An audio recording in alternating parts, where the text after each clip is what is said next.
Hello friends, welcome to Disney Dreamlight Valley Reddit review. Let's see what's been going on. Always remember, oh no, I keep seeing this post popping up every couple of months.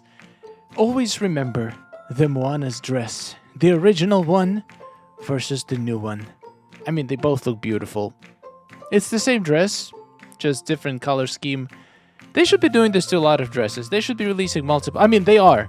They have been doing this in this update, and I just hope they keep doing it in updates to come. But yeah, both dresses are beautiful, and the original one will never be forgotten. My theory is they reskinned it so they could make and sell a Moana costume.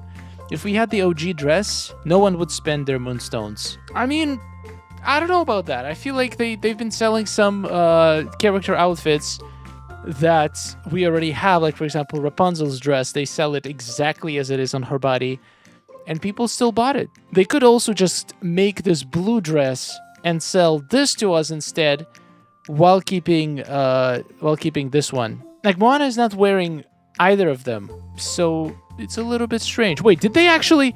So this one became the friendship reward, and this one then later came in a premium shop? Did we ever get this in a premium shop? If that's the case, that is a little bit scummy, but once again, they could have just kept this and sell this in the screw shop. Like, reskins of original friendship dresses or whatever dresses we got for free should be free as well. I think it's pretty logical. You okay, ladies? Why is... How is she standing on water? And why is Ursula... She looks like she's literally holding her up like this. Like, you know, in Dirty Dancing, when the guy just takes her and puts her in the air, that's what looks like Ursula is doing to Cruella. I mean, you do you, girls. But this is... Only one of them is clearly having fun. This gives me anxiety. That is a lot of quests. Oof. Yeah, I would have an anxiety if this was my quest list.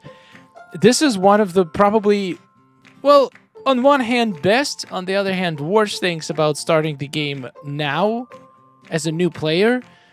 You're gonna have so many quests, it's gonna be insane. Like, imagine all of the quests that we've been getting update after update after update. Like, if you've been playing since day one, you had 3 years to complete all of these quests. People who are starting now, they literally get dropped all of these quests pretty much at the same time, especially if you go to multiple realms, unlock multiple characters, and buy multiple DLCs. You're just gonna feel lost. My advice would probably be to not unlock every single character in every single realm at once. Just maybe focus on a small batch of characters, unlock them, get their friendships to level 10, rinse and repeat with another small batch. I feel like it's gonna be much less stressful this way. And if you hit a wall and you cannot progress with a specific character until you unlock the next one, just move on. Eventually, you're gonna get them all. But yeah, some of these quests are also extremely repetitive. It feels repetitive when you play them every couple of months, doing basically the same friendship quests over and over. I cannot imagine playing like 5 of them back to back to back within days or weeks. It's gonna... Oof. Yeah, this is... Wow, this post is literally giving me anxiety right now. Just do one at a time. There is zero rush. You won't get behind. And eventually you run out. Pick up one and take your time with it, enjoying it while it lasts. That's a good point. There are certain quests and certain experiences that I've had in Disney Dreamlight Valley early that I'm sad today that I won't get to have those experiences again. So you are starting out an incredible journey, and yes, sometimes it's gonna feel like a lot. Sometimes you're gonna feel overwhelmed, and the amount of quests is gonna feel insurmountable. But you will also have the best time, and you will not get these moments back unless you start over again at some point, which some people did and actually enjoyed the game even more. Which there are a lot of good moments, so definitely enjoy it while it lasts. Guys, I have shocking news. Anya has made a Tatooine build. So, let me get this straight. This was posted 10 hours ago. I'm recording at 8:37 p.m. minus 10 hours. That's 10:37 a.m. And the bags dropped at 9 a.m.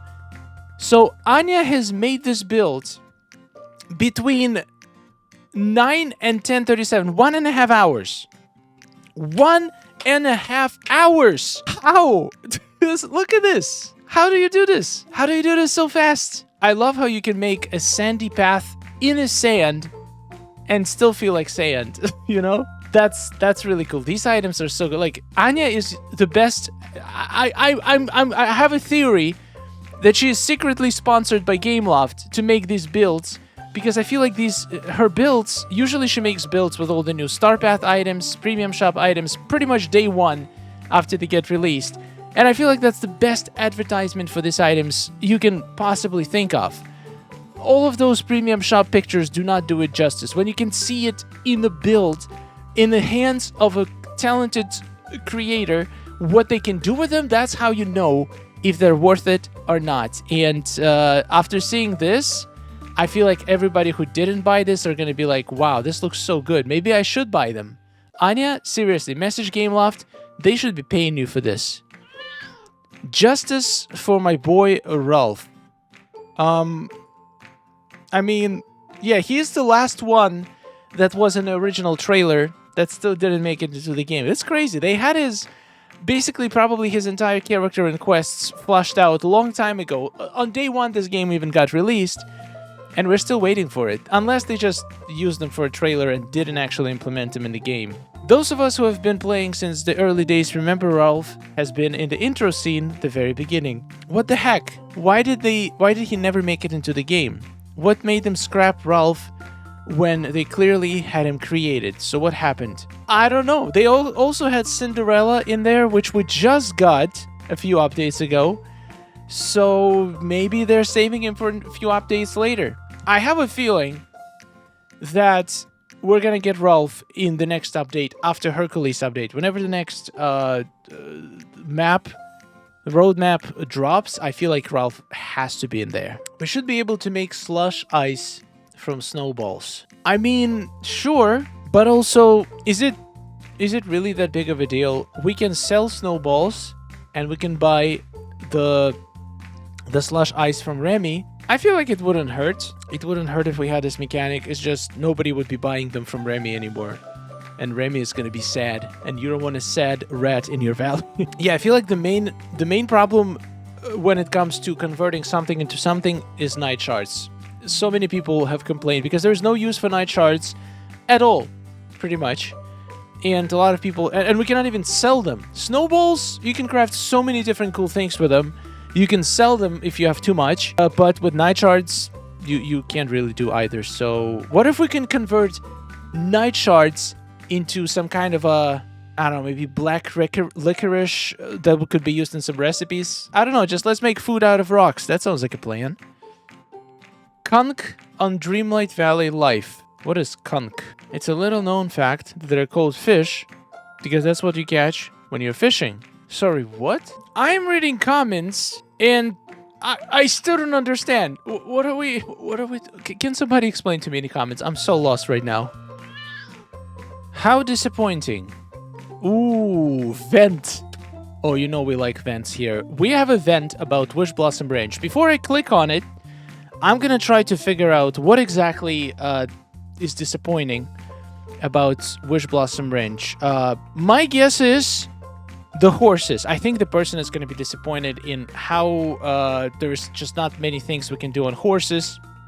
And the things that we can do are not actually faster or easier to do than without horses, which was one of the main selling points that we're advertising. That's my guess. It's probably going to be something completely different. Let's see. Wishblossom Ranch. I was so hyped up and it was very underwhelming. After Storybook Vale, I thought there's no way they're going to be able to make this DLC better. I mean, the aesthetics of Storybook Vale are still beautiful and still absolutely stunning. So far, no DLC has come close. I agree with that statement. Then we have Wishblossom Ranch. Okay, the Wishblossom Heart looked amazing, but the story was so short, I literally completed it in 3 days, and I wasn't even rushing. To be fair, I feel like the story was very short in Storybook Vale too. Pros and cons of the new DLC. Also, it felt faster because we didn't have a break between part 1 and part 2. Imagine, do you remember the Eternity Isle when we got it? It had three parts that we had to wait months in between. Then the second one came, we only had 2 parts, and then the last DLC only had 1 part. So it might just feel faster because you got to do it all at once. But I don't know, I feel like Storybook Vale felt very short as well in terms of the main story. Alright, pros, we have horses. Pros, we have some new characters. Those are pretty solid pros.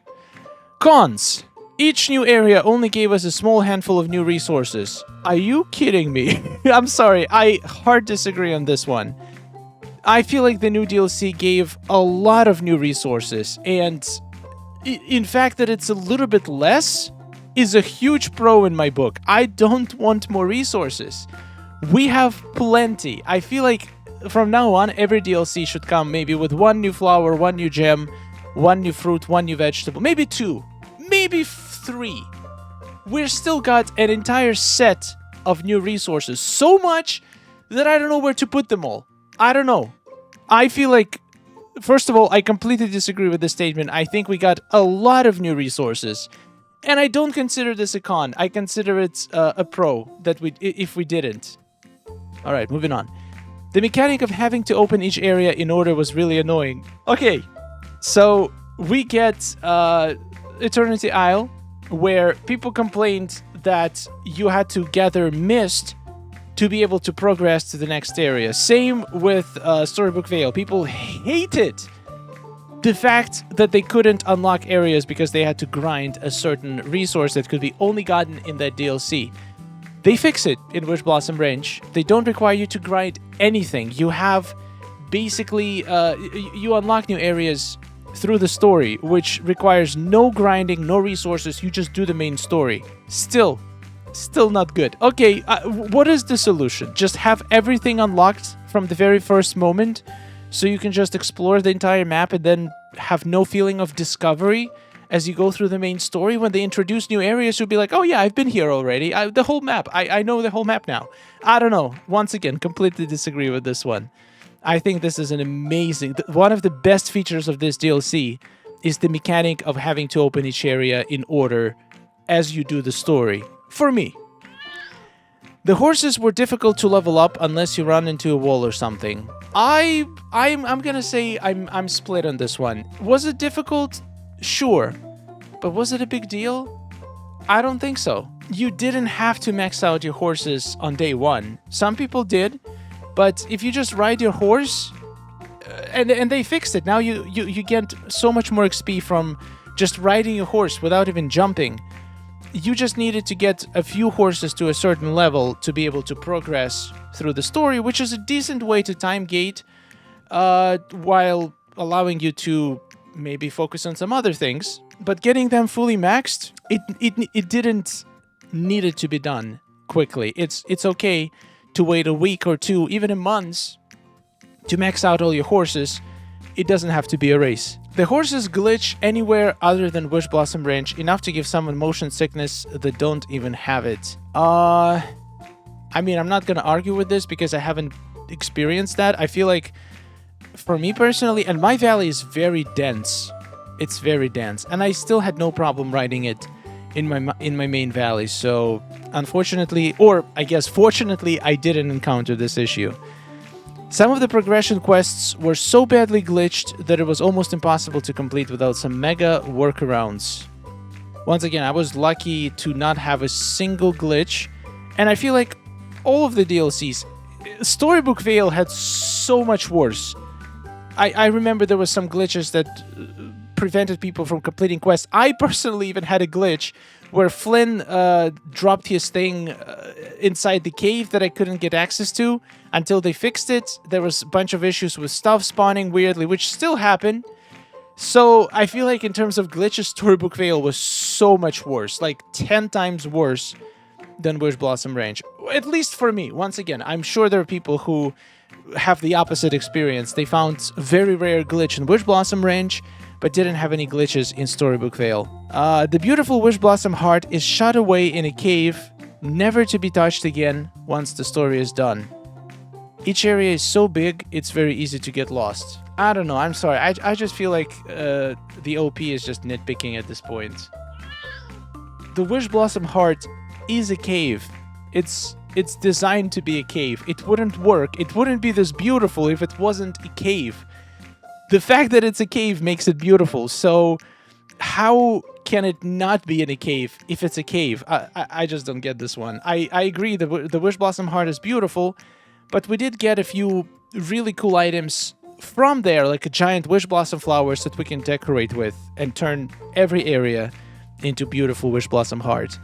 And complaining about each area being so big, I feel like this is so subjective. Some people are gonna complain that it's too small. I don't think having big areas is a bad thing. Eternity Isle has tiny areas, and I feel like it's so much easier to get lost at Eternity Isle than in Wishblossom Ranch. But I will agree that out of all the DLCs, the Storybook Vale, for me personally, is the easiest one to navigate. And I'm a notoriously bad navigator. The most sad thing about the entire game is the big thing for me. Pegasus is a flying horse. I was very hyped about getting Pegasus throughout. It said level him to get him to fly. And when he flew into the clouds, but after the story was over, they snatched that from under us and literally made it so he don't fly at all. I'm sorry, I really don't understand most of these complaints. It was never promised that you would be able to fly Pegasus into the sky. It was a cutscene. I feel like it was... I don't feel like we were misled in any way. Like, the same trailer that showed the cutscene of the Pegasus flying into the sky also showed a character riding a Pegasus in regular gameplay, and it was pretty clear that he was just jumping very high. So I don't feel like they gave us something awesome and then took it away. It was just a cutscene. As for baby Pegasus, he still can't be in the same area as big Pegasus. I don't understand. What do you mean? You cannot put them together? You can't bring a baby Pegasus in a companion house and put it near the horse stable so they're in the same area? I'm so confused. A verdict. Wishblossom Ranch. Was it worth it? For the horses, sort of, but they're glitched. Characters, again, sort of. Most quests were glitched. For resources, no, not worth it. So many new resources. Okay. For the story, not worth it. Subjective. The price, not worth it. I feel like there is nothing in this game more worth than the price for DLC. If the DLC is not worth it, what is worth for the price in Disney Dreamlight Valley? Would I recommend it? In my opinion, no, but I know lots of people loved it, so it comes down to personal choice. Now, I agree with the last sentence. This is one of the few sentences in this whole post that I wholeheartedly agree with. It comes down to personal choice. And I do appreciate you sharing your opinion and your experience. Somehow it happened that I have almost opposite experience on almost every single point you made.